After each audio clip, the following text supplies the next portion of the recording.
I'm going to go ahead and select my data and also select the title of the graph here and construct a scatter plot. So now I'm going to go up to Insert, and in the Charts area, the scatter plot drop-down menu is located right here. I'm going to go ahead and pick the first option right here. It's called just a scatter plot.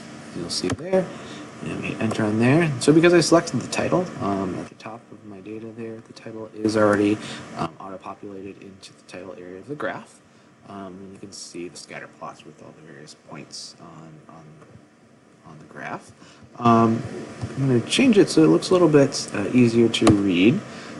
This looks pretty nice. We also are missing axis titles, so we'll want to add that in. So go to this plus sign here. We can add in elements into the table here, into our graph here. And there's our axis titles, and then we can go ahead and replace these with the actual labels. So the x-axis here would be the number of students per teacher, and then our y-axis would contain the average teacher salary amount.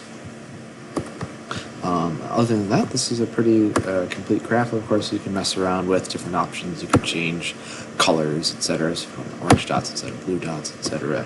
You can definitely do that. You can change text size as is needed if you want to make some of your axis labels and such bigger.